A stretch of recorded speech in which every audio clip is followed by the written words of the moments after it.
does free will mean? That free will of man to decide for the final state of his spirit. Imagine, I was able to deduce that what this signified is that a man owns himself and that the human race has the faculty to decide his destiny and to decide if he's saved or not.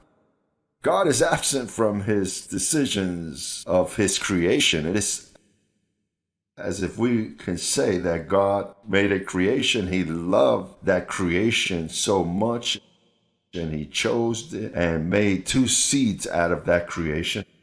And now he's awaiting for you to form his family.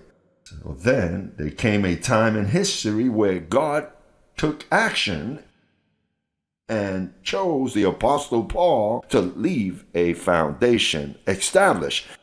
And even that foundation had fallen into the hands of man, but they could not change it. That foundation remained written, embodied in 14 epistles. So then the manifestation of the second anointed of the Lord, the two witnesses that are upon the earth, according to Zechariah 4:11, God was manifest in my life in 1973 and revives that foundation that was covered there with bushes and herbs, a foundation that no one could see and that they have not been able to see up until now, and manifest in me the trust in those 14 epistles to establish a people and edified the beloved of the Lord, the church which is built upon the 14 epistles of the Apostle Paul. Now, what does the Apostle Paul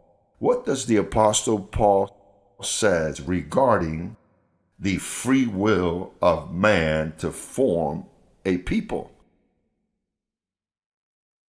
Well, Paul says this.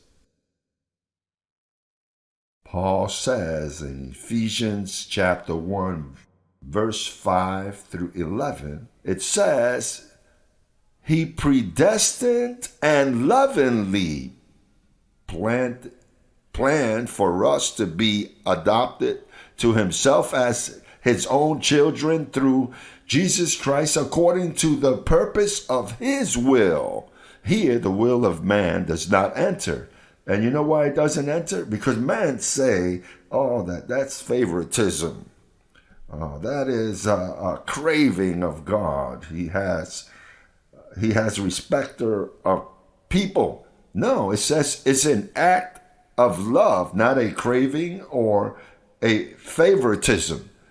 It says it's an act of love. He predestined us. Predestination is the opposite of free will. We in Growing a Grace Ministry believe that free will is the beginning of apostasy.